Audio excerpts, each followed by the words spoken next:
તો કેન્દ્ર સરકારના આગામી બજેટને લઈને સુરત હીરા ઉદ્યોગને ઘણી આશાઓ છે। વર્તમાન સમયમાં યુરોપ સહિતના અન્ય દેશોમાંથી હીરાની ઓછી ડિમાન્ડ હોવાથી સુરતનો હીરા ઉદ્યોગ કપરી પરિસ્થિતિમાંથી પસાર થઈ રહ્યો છે। જો કે આ બજેટમાં સુરતના હીરા ઉદ્યોગની કેટલીક જૂની અને મહત્વની માંગો પૂર્ણ થાય તેવી અપેક્ષા સુરત શહેર ડાયમંડ એસોસિએશનના પ્રમુખ અને ડાયમંડના વેપારીઓને છે। કેન્દ્રીય નાણાપ્રધાન અરુણ જેટલીના ખુલનારા બજેટ પિટારા સામે અનેક લોકો અને ઉદ્યોગો આશાભરી નજરે જોઈને બેઠા છે। તેમાં સુરતનો હીરા ઉદ્યોગ પણ સામેલ છે। સુરત હીરા ઉદ્યોગને આ બજેટમાં વિવિધ માંગો સંતોષાય તેવો આશાવાદ છે।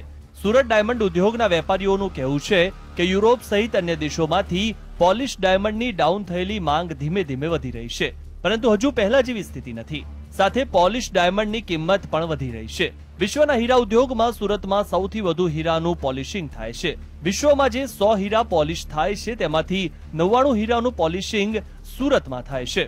હાલ સુરત ડાયમંડ ઉદ્યોગમાં રો મટીરીયલની સમસ્યાનો સામનો કરી રહ્યો છે। આફ્રિકા, કેનેડા અને રશિયામાં રફ રો મટીરીયલ લેવા જવું પડે છે। તેનાથી ખર્ચ પણ વધુ થાય છે। રો મટીરીયલ ભારત સરકાર દ્વારા મળી રહે તો તેનાથી હીરા ઉદ્યોગને ઘણો ફાયદો થઈ શકે તેમ છે।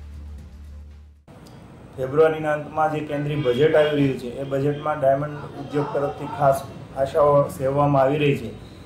ખાસ કરીને જે નાના અને મધ્યમ એકમો છે એના માટે નવી ટેકનોલોજી માટે, નવા સાધનો માટે લોન ઉપલબ્ધ થાય અને સબસિડીવાળી લોન ઉપલબ્ધ થાય એના માટે ખાસ માંગ નાના ઉદ્યોગકારો કરી રહ્યા છે અને સરકાર તરફથી આ મુદ્દે તબક્કે કંઈક કરવામાં આવશે એવી આશાઓ સેવી રહ્યા છે। ખાસ કરીને આફ્રિકા ખંડ, કેનેડા, રશિયા આ બધી કન્ટ્રીની અંદર જ્યાં ડાયમંડની અવેલેબિલિટી છે ત્યાંથી આપણે રો મટીરિયલની સપ્લાય થતી હોય છે। તો આ રો મટીરિયલની સપ્લાય એ લોકો પર આધારિત હોવાના કારણે આપણે અવારનવાર વિદેશોની અંદર બાઇંગ કરવા માટે જવું પડતું હોય છે। એ વખતે ત્યાં માલની અવેલેબિલિટી હોય કે ન હોય છતાં પણ ત્યાં આપણે આર્થિક રીતે ઘણું એ બાબતોનું નુકસાન પણ આપણને થતું હોય છે અને પ્રોડક્શન ઓફ કોસ્ટમાં પણ વધારો થતો હોય છે। તો રો મટીરિયલની અવેલેબિલિટી એક મોટી સમસ્યા છે અને સાથે સાથે બીજી પણ સમસ્યા જોઈએ તો ઇન્ટરનેશનલ ડોલરના ફ્લ્યુક્ચ્યુએશનની પણ એક મોટી સમસ્યા અત્યારે કહી શકાય, કારણ કે ડોલરનું ફ્લ્યુક્ચ્યુએશન સ્થિર નથી।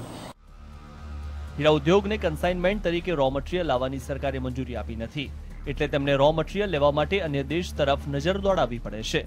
જો ભારત સરકાર આગામી બજેટમાં તેની મંજૂરી આપે તો હીરા ઉદ્યોગને મોટી રાહત મળી જાય।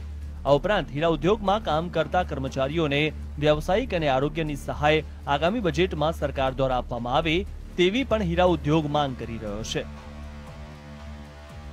કેમેરામેન અજીત પટેલ સાથે આઝમ સાલે, GSTV